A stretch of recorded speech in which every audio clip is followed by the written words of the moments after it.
Hello everyone, welcome to my channel. Today I will share 5 Infinite Painter tips with you. And you guys are asking lots of questions about Infinite Painter. I will answer those questions in this video. So this video will be informative for you. Watch the video till the end.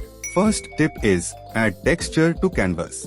Here I click on blank canvas. This is my canvas size. From here, I can change my canvas size.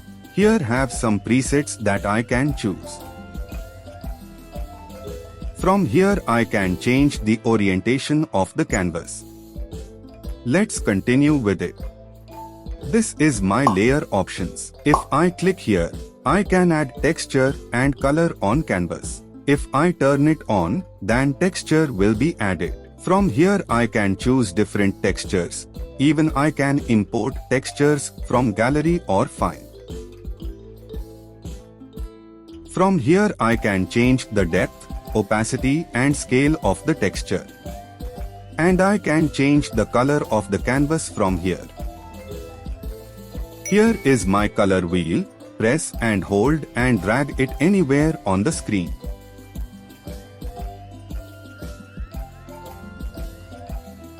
If you need to remove it, just press and hold and drag it on the middle of the screen.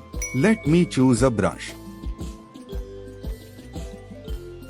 If I draw a circle and hold it, it will be a perfect circle. Just like the circle, if I draw a rough square and hold it, it will be a perfect square. If I need to resize or replace this shape, I can use the lasso tool.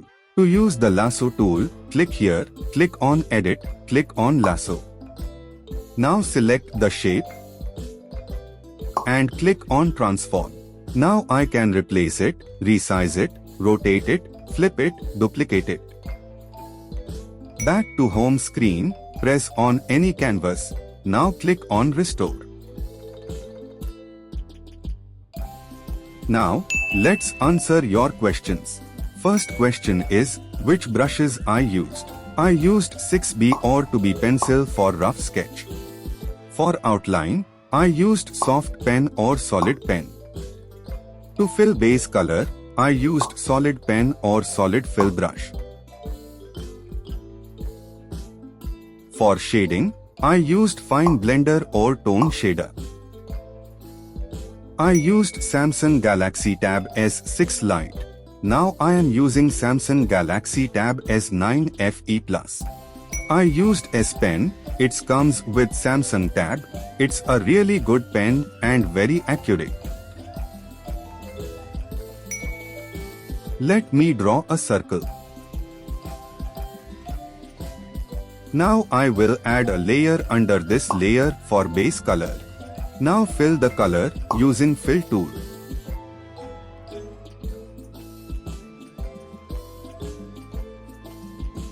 Now add some tone using Fine Blender. Clip this layer.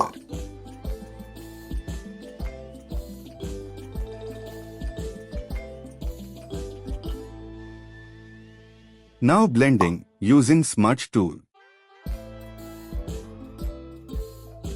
If you want very smooth blending, you can use soft air brush. Now you can see it looks really smooth. Click on 3 dots, go to the settings.